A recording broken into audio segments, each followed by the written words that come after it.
I congratulate Dr. Tiong and his colleagues for organizing the international seminar on the occasion of the 4th anniversary of the Global Institute of Social Work in Singapore.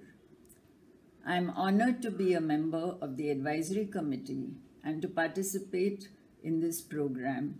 I am happy to share some of my thoughts on internationalizing social work education. The moot question is, why do we need to internationalize social work when each country has its own social issues and problems and needs to intervene with its populations and systems within its own cultural, demographic, geographic, spiritual contexts? Would internationalizing social work mean losing out the local from the global, or do we create a new grammar of globalization where the local is embedded within the global? Most commonly, the philosophy has been think global but act local, especially in the context of globalization. This has had its own problems. Who decides the global in the first place? If we analyze our global economy today, we find that the international banks and multinationals are controlling the economies of the world. The powerful nations continue the exploitation and colonization of resources from the developing countries. Wars over water and natural resources and even land are increasing. There's so much focus on the market and money making that human development and respect for human beings, their protection and life sustenance is put on a back burner. Take the example of the Paris Accord on climate change. The US president refused to support it. Already, with climate change, we are witnessing natural disasters day in and day out. The cyclones in Vietnam and the US, flooding in India, earthquake in Puerto Rico. Climate change is itself a man-made disaster of the highest order. Look at the levels of pollution in Beijing and New Delhi. Only temporary measures are being sought by governments. Nobody wants to bell the cat and close down the polluting industries that are producing goods with cheap labor to cater to local needs and needs abroad. So is our profession in a position to fight these forces and refocus the attention of our governments on humane policies and human rights and social justice? Historically, each country has developed its own forms of community, family, and religion-based social welfare services. With industrialization and urbanization, these culturally acceptable local practices have been replaced, although in most countries they continue hand in hand with the local culture of volunteerism and the Christian ethic of giving, by a more scientific form of social work, starting in the Western world in countries like the US and Europe. By the end of World War II, all European countries had some form of social work education. The transfer of modern social work happened in the developing countries through the colonists or the efforts of associations like the Council on Social Work Education in the US, which sent in their faculty to introduce social work education in the respective countries. American missionaries brought in the theories, methods, and ethics from their own experience of working in an urban and industrial context. Thus, the idea of internationalizing social work was not new. The first attempt at creating cooperation and mutual influence across borders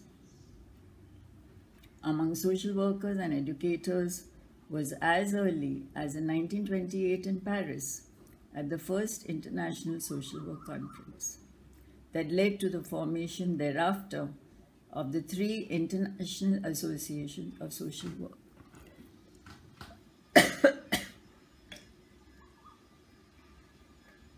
Namely, IASSW, IFSW and ICSW, and later the formation of the regional and sub-regional associations of social workers and on social work education. All these modes have encouraged the sharing of theory and practice across nations, as well as the questioning of the Western model of social work education, leading to a movement advocating the development of indigenous theory and practice, especially within the colonized countries. International exchanges between faculty and students has seen a leap since beginnings of transfer of knowledge from the north to the south. International organizations like the United Nations, the European Union, as well as the International Social Work Associations have also supported capacity building in countries in the south. The most recent example is of the collaboration between the Council of Social Work Education, Catherine Kendall International Institute, the IASSW, and the China Association of Social Workers coming together to develop the China Collaborative, a program for capacity building of social work faculty in China. IASSW is also completing its third training workshop of faculty in Vietnam. Thus, our reality is that internationalizing of social work and social work education is already happening through different planned strategies across our globe. We have the global definition of social work, ethical statement of principles, global standards for social work education training, and most important, the global agenda for social work and social development, all instruments to facilitate the development of the social work profession and develop a global strategy to address regional and global issues. Each of the international and regional social work associations keep raising issues and making statements on these issues, whether it be a natural or man-made disaster or extreme poverty, human rights, the incarceration of social work activists, human trafficking, asylum seekers, and a range of areas which cry out for a response from the profession. In this context, thus, internationalizing social work becomes important. However, let the local not be subsumed by the global, but like the feminist principle, a personal issue becomes a public issue when we want the international community and our governments to respond. The Nirbhaya rape incident in Delhi in 2012 led to a spontaneous anti-rape movement which led to changes in government policy on rape. The 2006 Me Too movement against rape of women of color has been revived in October 2017 after accusations against Harvey Weinstein in the US. These are movements not created by social workers, but these are illustrations of how a local incident can become a global issue. This is what the global agenda does. It is a manifestation and symbol of an issue-based social work. There are challenges to internationalize, and they are several. For an effective local social work response, social work training and education has to be often in the local language. English is perceived as an elitist foreign language in several of our countries. Language would always remain a barrier to the enhancement of participation of social work internationally. Although IASSW has a language policy to translate its documents in at least 5 languages, including Chinese, adding more means more expense and need for more volunteers and their participation in these processes. The other challenge is where there are limited resources, even for imparting basic education in the country, and lack of access to poverty groups. Diverting resources for training students in international social work seems an unethical proposition. This has led to a reluctance on the part of some governments to introduce or support international social work or internationalization of the program to stop the brain drain of the young students and faculty from seeking higher studies and jobs in social work in foreign lands.